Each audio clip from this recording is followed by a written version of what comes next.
The call you're about to hear was made by millionaire James Bob Ward, reporting that he had just shot his wife. His tone throughout the call is very monotone, calm, and nonchalant considering the matter for which he's making the call. The real estate mogul claims he walked into his and his wife's room to turn in for the night, and was shocked to find his allegedly depressed and intoxicated 51-year-old wife, Diane, holding his Magnum handgun. Bob says the weapon accidentally discharged while he was struggling to get it away from her before she could kill herself or him, or the both of them. This was the call. Emergency. You just what? Wait.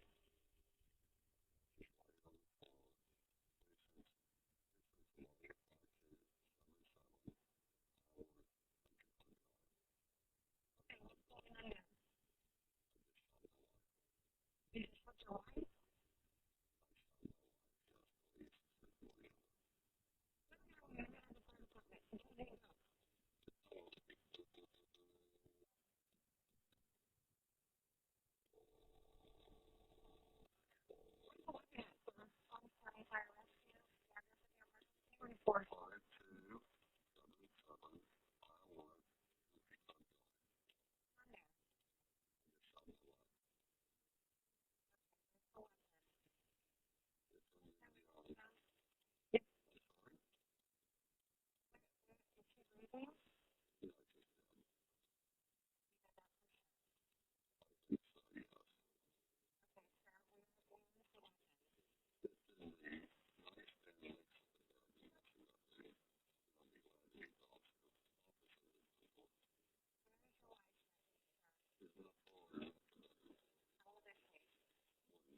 Did you purposely do this, or was it an accident? How long ago did this happen, sir?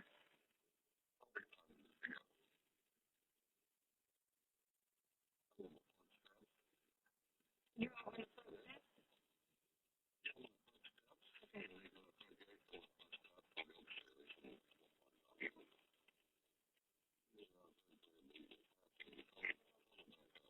Did you see the deputy?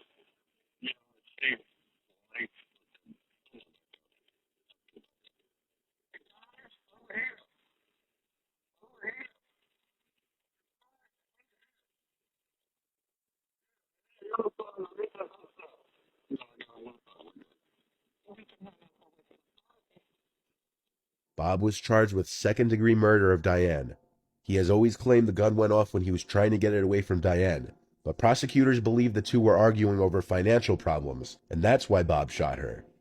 Now it was up to a jury to decide, but to this day the question is, was Diane Ward's death really just a tragic accident, or did her husband Bob murder her in cold blood? Well, not too long ago, a significant discovery of a letter from the grave may finally answer the question that's confounded the justice system and haunted the Ward family since the day Diane died. Bob and Diane had it all: a happy 26-year-old marriage, 2 daughters, and enough money to own numerous luxurious estates in several states.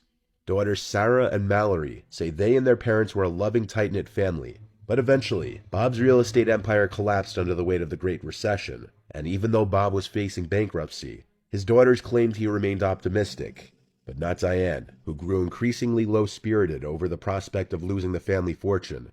Sarah said her mother vainly tried to ease her depression with booze and prescription drugs, and that she would turn into a different person far from the loving mom she knew, and completely out of control even in public.